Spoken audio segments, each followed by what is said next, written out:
మీకు మొన్న మా మంత్రి గారు, మాజీ మంత్రి గారు, ఆయన ఊర్లో ఇది అభివృద్ధి అత్తిరి హెడ్ క్వార్టర్స్లో మండల ఎలక్షన్ జరిగింది. ఈయన మండల ఎలక్షన్ వెళ్ళడానికి ఈయన ఇంట్లో వచ్చి వాళ్ళ ఎంబటీస్ అందరూ ఉన్నారు.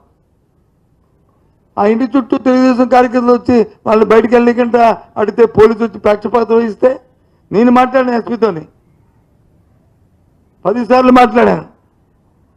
సార్ బందోబస్తు, సార్ బందోబస్తు ఉంటే అక్కడ నుంచి ఎలక్షన్కి వెళ్ళే హక్కు ఉంది కదా సార్, వెళ్తారు కదా సార్, తీసుకెళ్ళనంటే తీసుకెళ్తున్నాను సార్ అంటాడు. మరి నేను నాయసాగర్ గారికి ఫోన్ చేశాను. నాయసాగర్ చూడు ఇదేదో కుట్రతో అవుతుంది, ఇదేదో కొత్తతో అవుతుంది, సమయం పాటించుకోండి, మన ప్రజలు చెప్పండి, మన నాయకులు చెప్పండి, కార్యకర్తలు చెప్పండి, ఎవరు కూడా సహనం పాటించి ఉండండి. ఏ చిన్న జరిగినా మళ్ళీ ప్రజలు మన వాళ్ళు ఇబ్బంది పడతారని చెప్పి నేను చెప్పాను ఫోన్ చేసి. ఆయన ఇంట్లో పెట్టి అది చేయొచ్చా అండి? అంటే రాష్ట్రంలో ఏ రకంగా ఉన్నాయో మీకు పోలీస్ వ్యవస్థ ఏ రకంగా నడుస్తుందో మీకు చెప్తున్నాను. ఉదాహరణకి ఇది ఎస్పీ గారికి నేను పెట్టిన మెసేజ్ కానీ నాతో ఫోన్లో మాట్లాడి నాకు రికార్డులు చేయడం అలవాట్లేదు కానీ మెసేజ్ పెట్టినప్పుడు వచ్చి మీరు ఆయనకి పెట్టడం లేదు చూడండి. ఆయన కూడా అటు నుంచి ఎస్ సార్ అవి చూస్తారని చెప్పిన మాటలు. అయితే ఏంటి అంటే ప్రజలను కొట్టుకోమంటావా? పార్టీలు కొట్టుకోండి, వర్గాలను కొట్టుకోండి అని చెప్పి ప్రోత్సహిస్తామా? ఇదా వ్యవస్థ?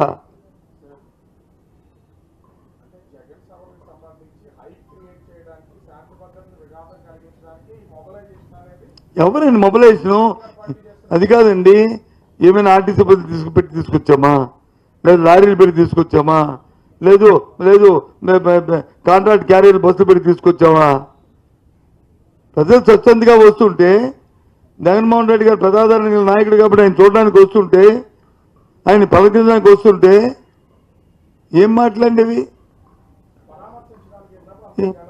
పరామర్శించడానికి కలితే వస్తారు. నేను ఒక ఊరు వెళ్ళానంటే నేను ఊరు నా స్థాయికి ఆ ఊరిలో 100 మంది వస్తారు. అది పరామర్శించడానికి వెళ్ళానా, రిబ్బన్ కటింగ్ చేయడానికి వెళ్ళానా, ఒక గోప్రవేశానికి వెళ్ళానా, ఒక పెళ్లికి వెళ్ళానా ఉండదు. ఇది చెప్తున్నాం కదా మేము, కుతంత్రాలు ఏదో దురుద్దేశంతో జరుగుతున్న కారణాలని ప్రీ ప్లాన్ మేమేందుకు చేస్తాం? సరే ఎవరు ఆరోపించడానికి వాళ్ళ ఆలోచన విధానం మనకు ఉంది, అది కర్మ, నేను దాంట్లోకి వెళ్ళను. ఆ ఆలోచన విధానం నాకు ఉంది,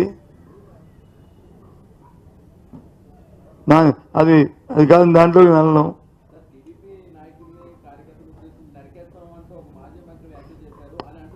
ఇగో ఒకటి వింటారా నా మాటలండి.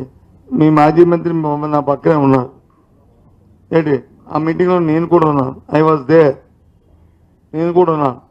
ఆయన ఏం చెప్పారు? ఇప్పుడు జరుగుతున్న అరాచకాలు ఇవన్నీ చూస్తుంటే త్వరలో మా ప్రభుత్వం వస్తే మన తాలూకా రాష్ట్రం తాలూకా సినారియో వేరు, కల్చర్ వేరు, ఆలోచన విధానం వేరు. గుంటూరు నుంచి శ్రీకాకుళం వరకు సౌమ్యంగా ఉంటారు. మాజీ మంత్రి ఇంటి మీదకి వచ్చి ఆపుతుంటుంటే రేపు ఏం చేస్తారు? బయటకు రానిపోతే వాళ్ళు ఊరుకుంటారా? ప్రజలు చూస్తూ ఇలాంటి పరిస్థితులు రానివద్దు. అలాగే ఆ పై ప్రాంతంలో కొద్దిగా ప్రవేశించుకుంటారు, ఇంకా అక్కడ వచ్చి ఇంకా లేనిపోయి ఇవి జరుగుతాయి. అలాంటి సాంప్రదాయాలు తీసుకురావద్దు ఈ రాష్ట్రంలోనూ దయచేసి. నేను ఉన్నాను స్టేజ్ మీద సార్, నేను ఉన్నాను, చూసుకోండి. ఇలాంటి తీసుకురావద్దు, ఒక్క నిమిషం, ఇలాంటి సాంప్రదాయాలు వద్దు, మనకి సమయం పాటించుకొని పరిపాలన చేయండి, చట్టాన్ని చేతిలో తీసుకోండి, రెడ్ బ్లాక్ బ్లూ అని చెప్పి ఈ రంగులు చెప్పకండి అని చెప్పాడు ఆయన. ఎవరు అలా ఈయన అనలేదు, ఈయన నరికేస్తానని చెప్పలేదు. అలాంటి పరిణామాలు వస్తుంటాయి, రావద్దని కోరుకుంటున్నాను నేను చెప్పాడు. ఆయన నోటి ఆయన ఎందుకు చెప్తాడు? ఆయన ఇవాళ కాదు కదా, చిన్న కింద స్థాయి నుంచి వచ్చిన నాయకుడు ఆయన జడ్పీటీసీగా, జిల్లా చైర్మన్గా, మా ఎమ్మెల్యేగా, శాసనసభ్యుడిగా, తర్వాత మంత్రిగా ఆయన నాయకుడు. ఆయనకి సంస్కారం, చట్టం పట్ల గౌరవం అన్నీ ఉన్న వ్యక్తి. ఇప్పుడు చెప్పు.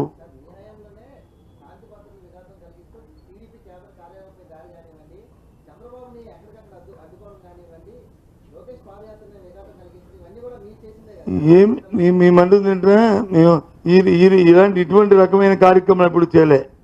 టీడీపీ ఆఫీస్ మీద వచ్చి ఇది చేశారంటే మేమేం దాన్ని సమర్థించలేదే.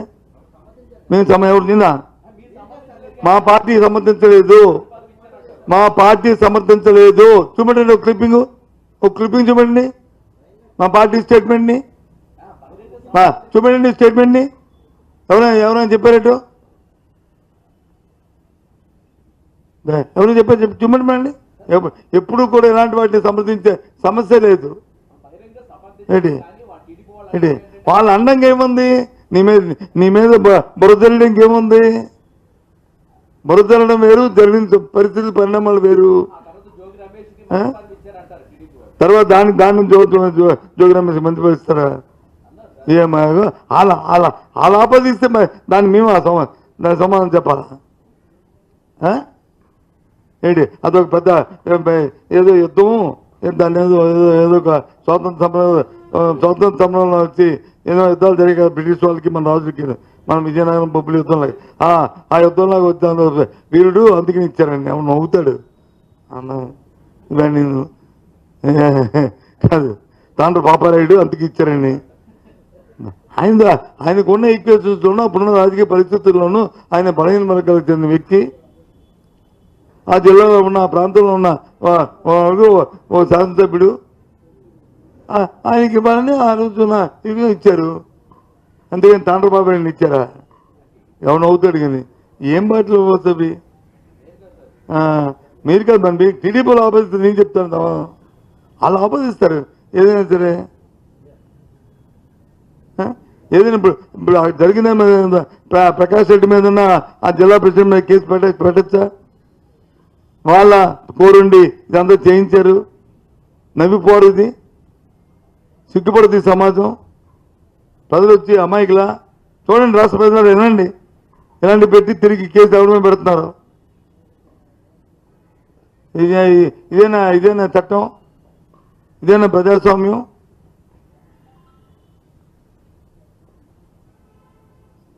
అందుకే మేము డిమాండ్ చేస్తున్నాం. ఆ రోజు చెప్పాం, విద్యార్థులు వెళ్ళినప్పుడు వచ్చి ఏం జరిగిందో ఆ రోజు వైఫల్యం గురించి. మళ్ళీ సేమ్ రిపీట్ అయింది నంద్యాల వెళ్ళినప్పుడు, మళ్ళీ రిపీట్ అయింది మళ్ళీ నిన్న. ఏంటిది?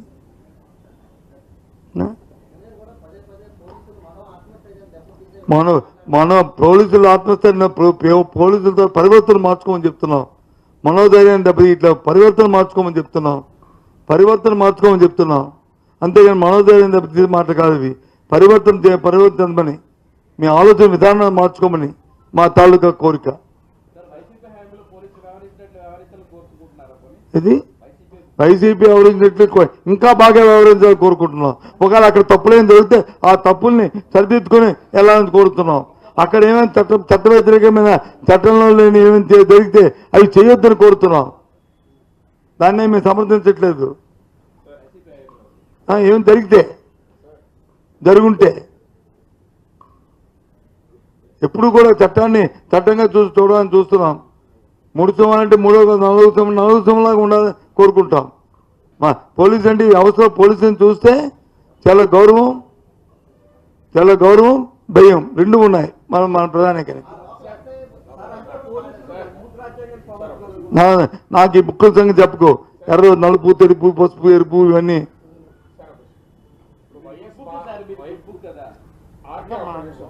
వైఎస్ భారతి గారి మీద అనుచిత వ్యాఖ్యలు చేసిన టీడీపీ కార్యకర్తనే మేము అరెస్ట్ చేసామని టీడీపీ చెప్తుంది. వైసీపీ టైంలో అసలు కనీసం ఎన్ని వ్యాఖ్యలు చేసినా మీరు అరెస్ట్ చేయలేదని ఇప్పుడు అధికార పార్టీ అంటుంది. అసలు అలాంటి అనుచిత వ్యాఖ్యలు చేయడానికి మీరు ఏమంటారు? అనుచిత వ్యాఖ్యలు ఎవరు చేసినా సరే తప్పది. ఆ రోజు చంద్రబాబు నాయుడు గారు వచ్చి బాధపడి ఆయన దుఃఖించిన పరిస్థితుల్లోనూ ఆ రోజు మేము తప్పని చెప్పాం.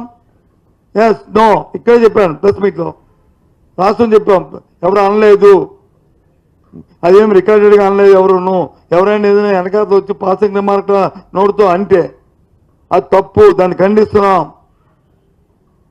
దీన్ని సమర్థించే సమస్య ఏదని చెప్పాం ఆ రోజు నీకు అర్థమవుతుందమ్మా అది పాసింగ్ రిమార్క్ నువ్వు వెళ్ళిపోతుంటే నిన్నేదో అన్నాడని ఆ రోజు ఏం జరిగింది వెళ్తుంటుంటే ఆ సభలో వచ్చి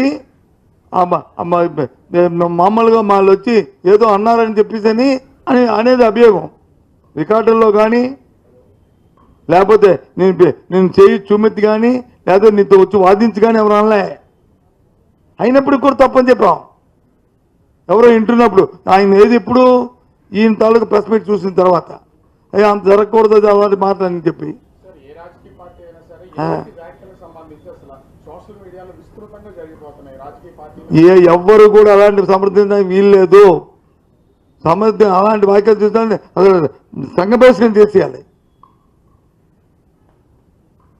ఇంకోసారి మళ్ళీ ఎవరు అలాంటి పనులు చేయకంట ఎవరైనా సరే ఇవాళ నీకు అవుద్ది ఇవాళ నాకు అవుద్ది రేపు ఇంకోటికి అవుద్ది ఎల్లుండి ఇంకోటికి అవుద్ది దానికి ఒక పారామీటర్ ఉండాలి పారామీటర్ దాటి క్రాస్ అయిన తర్వాత ఉండకూడదు నువ్వన్నావు ఇవాళ నేను రేపంటాను ఎల్లుండి మేమంటాము అది కాదు కదా ఈ మధ్య ఎక్కడ నువ్వు కనిపిస్తే కొత్తగా వచ్చారు రండి ఫర్ లాంగ్ టైం చెప్పండి ప్రతిపాదన అనే అంశంలో ఉంది దాని అజెండాగా రూపకల్పన చేయలేదు చర్చ జరగలేదు ఆమోదించలేదు తీర్మానం అనే పేరుతో జిల్లా కలెక్టర్ గారు నోటీస్ సర్వ్ చేశారు అందరిది స్క్రూటినైజ్ చేశారా సంతకాలంటే మీకు కార్పొరేట్లు మీరు అడుగున్నారు కదా నాకు తెలియదు ఈ తీర్మానం సంబంధించి మీ కామెంట్ ఏంటి అసలు అంటే కూటమి ప్రభుత్వంలో ఉన్న అధికారులు నేను అంటుంది ఏంటంటే నేను అంటుంది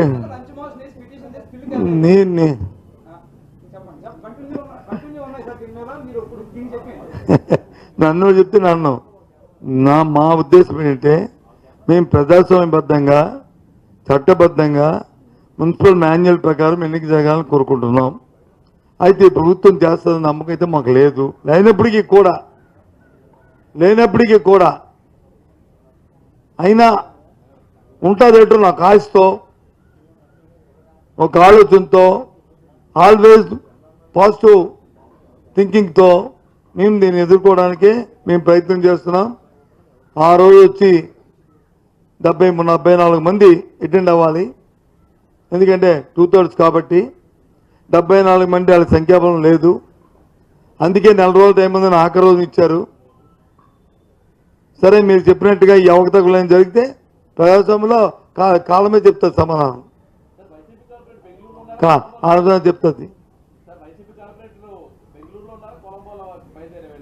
టీడీపీ వాళ్ళు ఎక్కడికి వెళ్ళారు ముందు చెప్పి ఇది అడుగు సార్ టీడీపీ వాళ్ళు ఇక్కడికి వెళ్ళారండి మీరు ఎక్కడికి వెళ్ళారు అడగాలి కదా నువ్వు న్యాయంగా అయితే నువ్వు చెప్పు ఇది మళ్ళీ రిపీట్ చేయి అప్పుడు అడుగుతా చెప్తాను నువ్వు చెప్పు నువ్వు మళ్ళీ రిపీట్ చేయి అప్పుడు చెప్తాను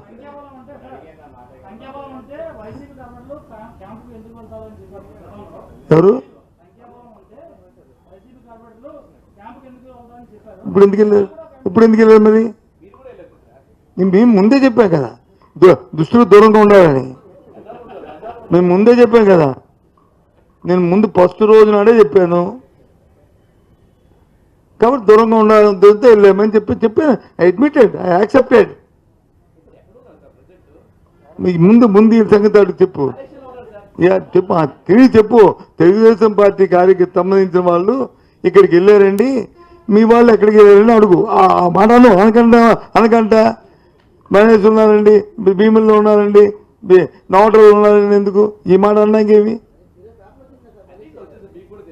అది కాదమ్మా మీరు ప్రశ్న మీరు ఎంత క్లారిటీగా మీరు ప్రశ్న అడుగుతారో దీని దగ్గర ఎందుకు క్లారిటీ లేదు నీకు క్లారిటీ ఉందని మాకు తెలుసు మీకు దీని దగ్గరకు వస్తారు క్లారిటీ ఎందుకు మిస్ అవుతుంది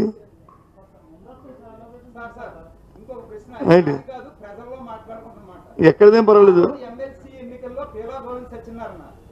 అభ్యర్థి అనుకున్నారు ఎవరు కూటమి వాళ్ళు అభ్యర్థి అనుకున్నారు ఇది బొత్స ఉన్నారు కాబట్టి గంట ఒక చోట సీఎం రమేష్ ఒక చోట ఉన్నారని ఆ రోజు మీ మీద పోటీ పెట్టలేదు ఈ రోజు కూడా అంటే పేలాకి బొత్సాకి ఉన్న వ్యాపార సంబంధాల నేపథ్యంలో ఈ రోజు పేలా శ్రీకి ఏమైనా సపోర్ట్ చేస్తున్నారా బొత్సా గారు? ఇది నాది కాదు సార్, బయట మాటలు ఏమైనా ఉంటే మీడియా బయట వాళ్ళు నాన్న అడిగితే మరి నువ్వు నన్ను ఎందుకు కొడుతుంది?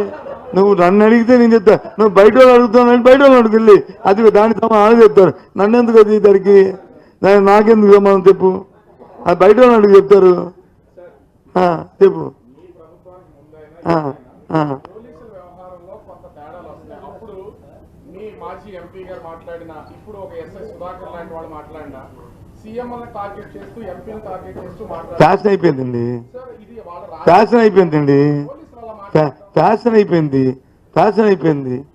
ఏ ప్రభుత్వంలో అయినా ఎవరైనా మాటలు మాట్లాడినప్పుడు వాళ్ళు మాన్యువల్ ప్రకారం ముందు చర్య తీసుకుంటే ఇంకోసారి ఇంకోటి మాట్లాడు.